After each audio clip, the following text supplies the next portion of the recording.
So he claims that he got a phone call from Stephen saying, come over for a bonfire. We have the records of this, and the phone records don't really reflect this call being made. In fact, the time we do see this phone call can be said maybe a few days prior is when you see this afternoon or evening phone call to the Barb's residence, and where it could be potentially a fire.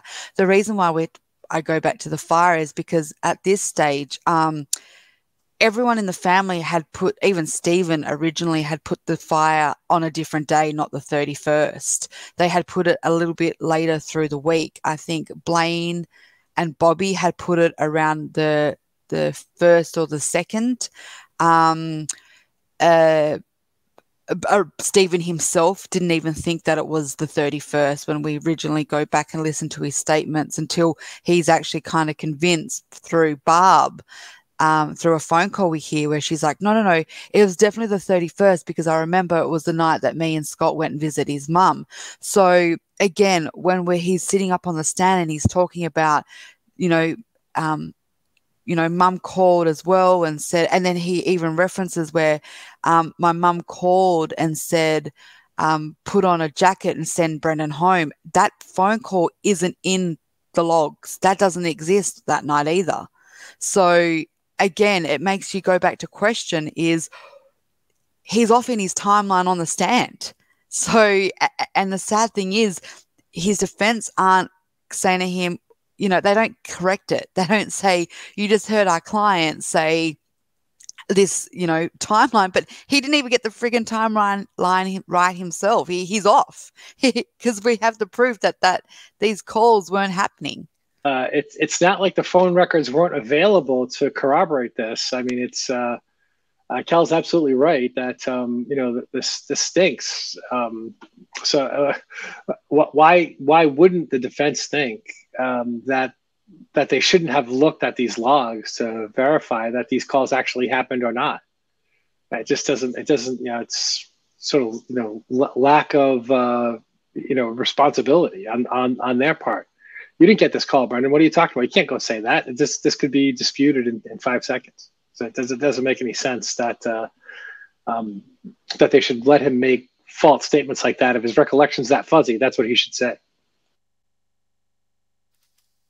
Yeah. So let's take this whole thing into account, and I'll break this down as best I can. My personal belief: the fire did not happen on the 31st that they're all talking about. Yet, for law enforcement purposes, it really needed to be on the 31st. So the manipulation of the date began relatively early.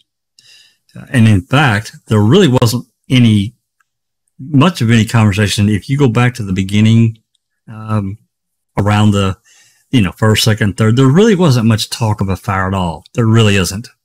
That didn't happen until a little bit later. And they really needed that fire to happen around that time. So let's take this, let's break this back down. So there was supposed to be a fire. I think they had talked about having one around the 28th, if memory serves, around that time frame. And there was a phone call, and Kel talked about this. Remember, Kel, we talked about this here a few months ago, and I can't remember if it was you or someone. I created a key call. We put it in the playlist on Foul Play. We put it in that call, or the series of calls where Barb is talking to Stephen, and he says, I think it was the week before. So we're talking about the 25th or 26th, somewhere in that time frame. A week prior to Halloween is what he's referring to. She's like, no, and he says, I think he says something like, well, was there a fire, when, I can't remember if he asked her if it was a fire when her and Scott went to the hospital. I don't know. Nonetheless, let's just leave that where it's at. But there is a phone call where they are talking about it, and she pretty much convinces him that it was the 31st. Now, if we take that and move forward, let's talk about Brendan for just a second, since we're on Brendan. There was an interview by Skorlinski. I can't remember who was with him, and I believe this was on the 10th of November. I think they were in Crivets again. I think that's right. and Skorlinski got really rough with Brendan. He got really shitty with him. But Brendan told him he thought that the fire was on the first or second.